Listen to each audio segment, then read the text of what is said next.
Olá, queridos estudantes do Estudantes Online, professor Sano Massarani, e vamos nesta aula falar um pouco sobre o conceito de liberalismo, tão importante para o mundo atual. Faz parte aí da transição da Idade Moderna para a Idade Contemporânea.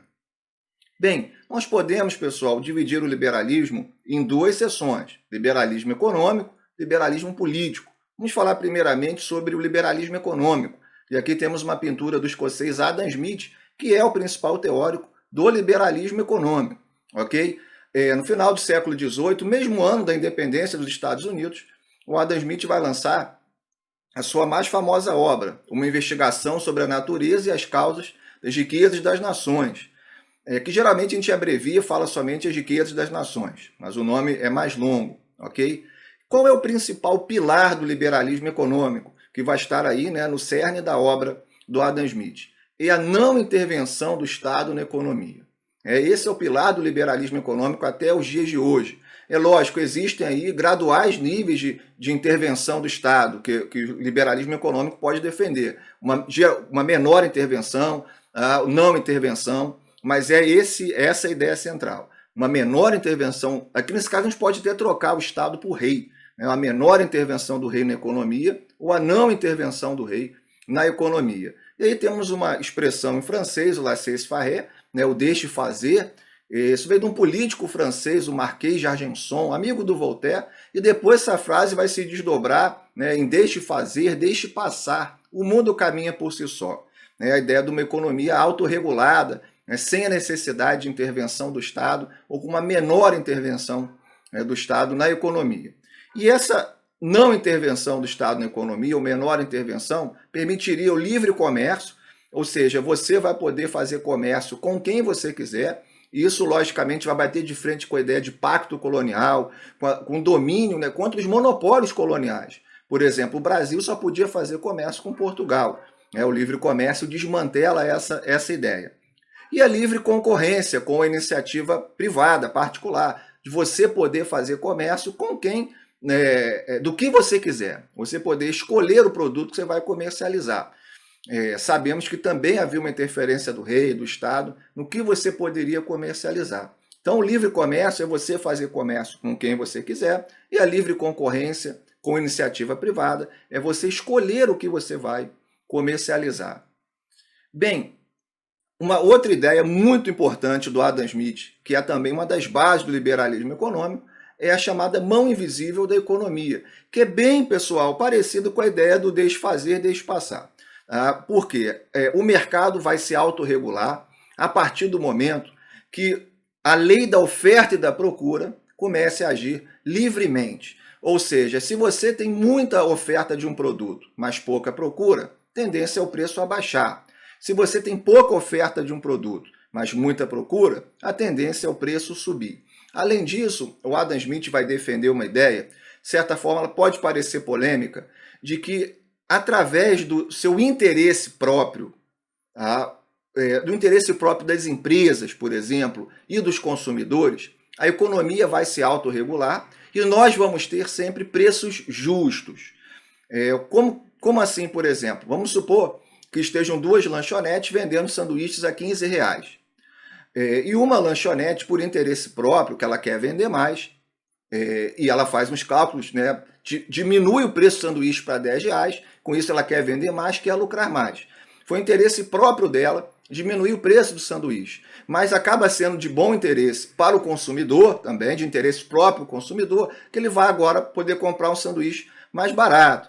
Então reparem que esse egoísmo, vamos dizer assim, tanto da empresa e, entre aspas, bem, o egoísmo do consumidor para sempre querer o produto mais barato, um preço mais barato, mais em conta, faz com que seja, de certa forma, bom para todos. Inclusive, a empresa que vai manter o sanduíche a R$ 15, ela pode também abaixar o preço, ela vai decidir o que fazer a partir disso.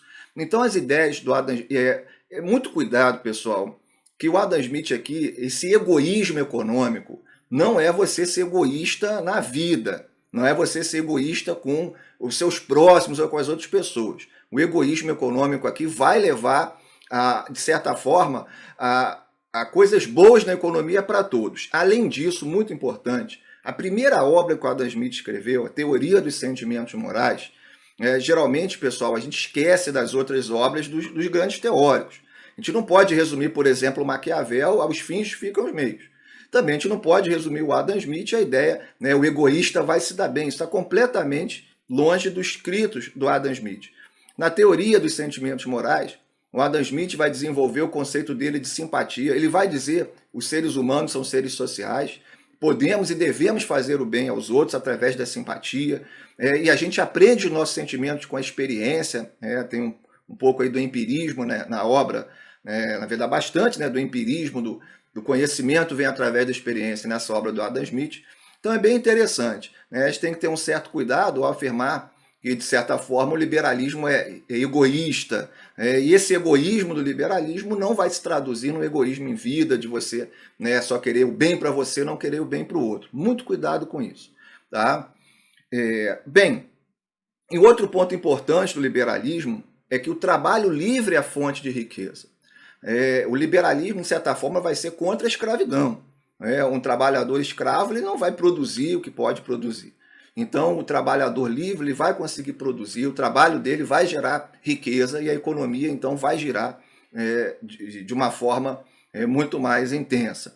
Então, no liberalismo, o liberalismo econômico vai bater de frente com o conceito de escravidão. Então, de certa forma, pessoal, essas, né, são as bases do liberalismo econômico, praticamente até hoje. A menor intervenção do Estado na economia ou não intervenção, livre comércio, livre concorrência, e a economia ela é autorregulada pela mão invisível, não precisa do Estado.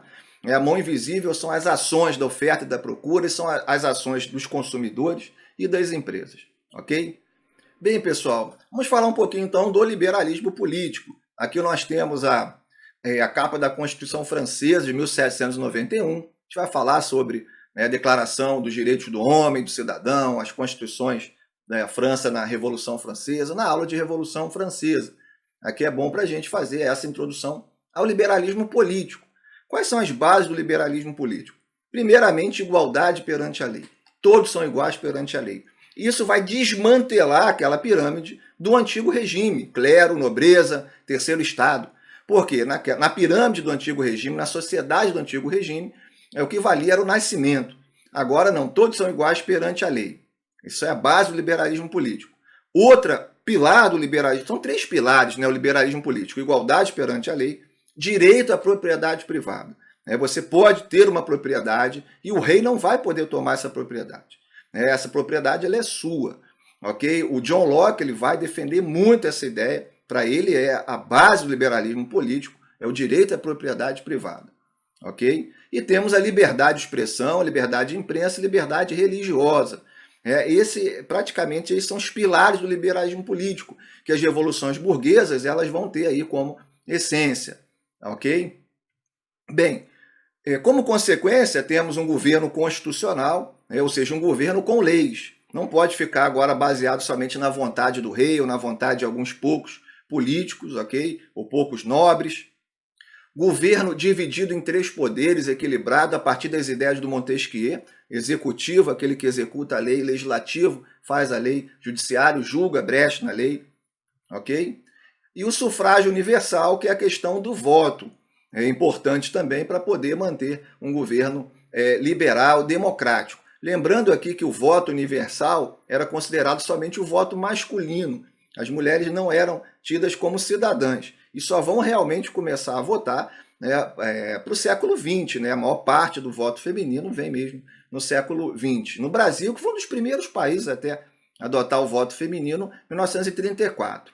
Então, pessoal, nós temos aí a base do liberalismo político. Comentamos sobre o liberalismo econômico, vamos então falar sobre as revoluções burguesas, vamos falar sobre as principais, né, nas próximas aulas e como elas desmantelaram toda a sociedade do Estado moderno absolutista, a sociedade do antigo regime. Aguardo vocês. Bons estudos!